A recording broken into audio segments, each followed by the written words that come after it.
اهلا بيكم. النهارده هنتكلم عن منتج مايكا سيل، وده في منه كذا كود. عندنا فيه 301، عندنا فيه 401، عندنا لحد 707. تمام. مايكا سيل هو عازل اسمنتي قوي جدا جدا جدا لتنكات الميه، للاسطح، للبطونات، لشغل حاجات كتير قوي. ممكن تراجعوا التطبيقات من على الويب سايت او تراجعوها من الداتا الفنيه بتاعه المنتج. هنشوفه مع بعض دلوقتي عملي. تمام. واحنا هنا عملنا اختبار صعب جدا جدا جدا جدا. المفروض الطبيعي ان هو بيدهن على خرسانه، او بيدهن بعد المحاره، او بيدهن في حاجات كتير زي ما بيحصل مثلا في حمامات السباحه قبل ما نحط السيراميك بتاعنا او البورسلين. تمام. المره دي احنا هنحطه على الطوب الاحمر، هنشوفه عملي. هنحطه على الطوب الاحمر علشان خاطر نشوف اسوأ حالات ممكن نعزل عليها والنتيجه ممكن تكون معانا ازاي. يلا بينا نتفرج، اتفضلوا معانا.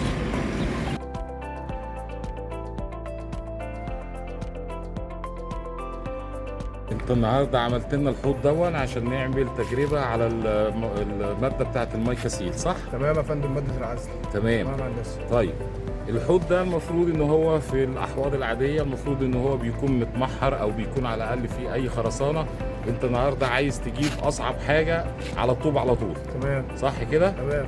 طيب يلا هندهن بقى. اهم حاجه عندنا ان احنا ندهن من جوه عشان نقفل الدنيا صح، ونهتم بالذات بالرقبه من تحت، مش كده؟ ايوه يا فندم، لمنع التسريب. طيب ميل لي بس الماده كده، وريني شكلها عامل ازاي في الباستيلا.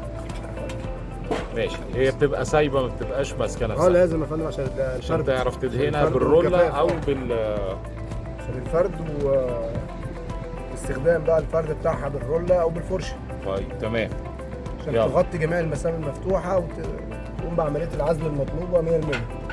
ماشي، بعد بقى ما تدهن وتخلص هنشوف الدنيا وتقول لنا الدنيا اخبارها ايه. يلا احنا معاك. ابو حميد، انت هتعمل ايه؟ استنى يا عم، انت هتحط الماده البودره على الماده. في ناس يقول لك لا حط الماده على البودره، وناس يقول لك البودره على الماده. بتفرق؟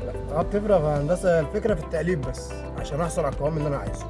لكن ما كده تفرقش الموضوع ان انا كده انا احط. متحكم ان انا بمين تبقى تقيله او خفيفه، وحسب ما انا هفردها بايه، بسكينه او برولة او بفرشه. تمام. أنا لكن بقلبها مفيش حسب. مشكله ان انا احط البودره على الماده او الماده على البودره. لا مفيش اي مشكله، أهم بس حاجة الفكره في التقليب الجاي. التقليب جاد عشان اوصل للقوام اللي ادهن بيه. تمام. تمام. يلا سيدي وريني. انت دلوقتي هتحط البودره على الماده وتقلبها. يعني انا دلوقتي التقليب اللي انا بقلبه ده هقلبه على اساس ان انا هفرد بفرشه او برولة. تمام. لو هفرد بسكينه هقلب برضو حاجه تانية. تمام. السكينه ده في حاله لما يبقى فيه تعشيش ولا حاجه عايز تقفله. او يكون مساحات كبيره تمام. دلوقتي أنا انت هفرد خلاص بفرشة. خلطت التقليب كويس وهتبتدي تدهن. المكونات كده تمام. تمام. طب انا شايف ان في خرام على وش الحوض اللي انت عامله ده للتجربه. دي حاجه طبيعيه يا هندسه. انا دلوقتي بجرب، لكن انا اللي يهمني من جوه ومن ولا بره. دي الفتحات اللي كانت موجوده في الطوب دي؟ الفراغ ده موجود في الطوب اساسي، في الطوب. بس ده بالنسبه كتجربه ما فيش ضرر في اي شيء. لان انت العزل من جوه مش من بره. تمام. هتبتدي بقى تدهن الوش التاني بتاعك. هنكمل من جوه. تمام. طبعا هو وش واحد يكفي، بس احنا لزياده الضمان. الوشين طبعا بيبقى افضل. ايوه. ولازم يكون بين كل وش ووش 24 ساعه، لكن لو زمن اتزنقنا الجفاف. ممكن 12 ساعه 8 ساعات، بس نطمن ان احنا بنحط الماده على ماده جافه. وكده كده مواقع العمل بيبقى فيها الجو هواء وشديد، هواء الصحراء وبتاع. تمام. بتنشف بسرعه. والرقبه لازم تكون مأمن عليها كويس طبعا. طبعا يا بس.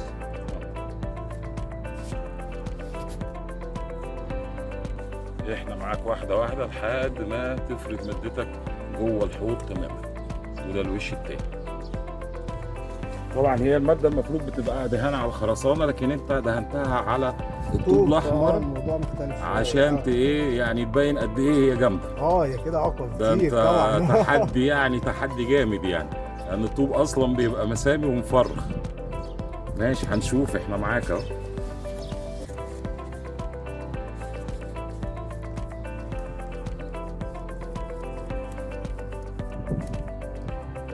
كده بعد 24 ساعه نقدر ان احنا نملاه ونعمل الاختبار بتاعنا، صح؟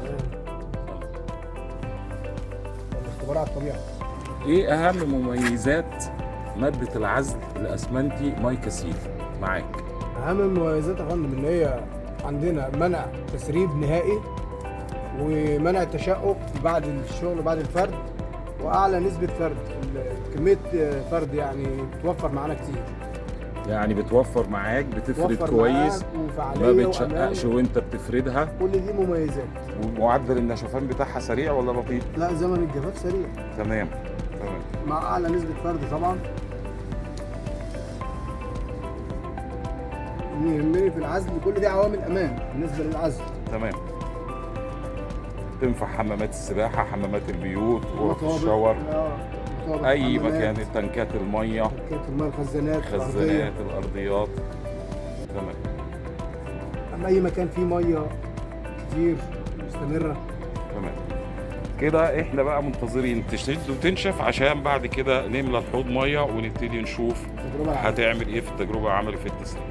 شكرا يا ابو ان شاء الله. ابو حميد، ايه الاخبار؟ الحمد لله يا باشمهندس. هنجرب بقى خلاص دلوقتي نحط ميه ان شاء الله. تمام، دوت كده هنعتبره كحوض ميه. تمام، يلا توكل على الله.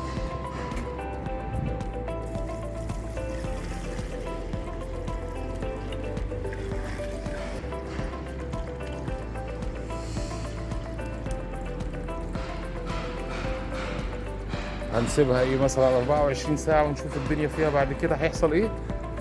يا فندم هندسه، هو المفروض ان هو كده بيبقى يعني على المدى البعيد بقى، تقعد اسبوع 2 3 شهر الميه موجوده، مفيش اي تسريب. تمام تمام ماشي. عامة احنا معاك وهنتابع واحدة واحدة ونشوف الدنيا فيها ايه. شكرا يا ابو حميد. طبعا كده دي النتيجة النهائية بعد 24 ساعة من حط المية في الحوض اللي اتعمل، اللي هو كان طوب من غير اي محارة او اي حاجة، يعني العازل كان محطوط على الطوب على طول. ادي الجناب الاربعة بعد 24 ساعة مفيش اي تسريب الحمد لله للمية. الجناب الاربعة مايكا سيل 707 من اقوى العوازل الاسمنتيه اللي ممكن نستخدمها في تنكات الميه، في الحمامات، في حمامات السباحه، متعدد الاستخدام، استخدامات كتير قوي. كل المطلوب ان احنا بس نستخدمه بطريقه صحيحه، هنحصل على نتائج زي ما احنا شايفين كده فوق الممتازه واكتر من مرضيه لينا. مايكا جروب دايما بتقدم لكم كل ما هو عالي الجودة وبسعر مناسب جدا جدا جدا جدا. العميل هو أهم أولوياتنا وتفكيرنا. دمتم بخير، والسلام عليكم ورحمة الله وبركاته.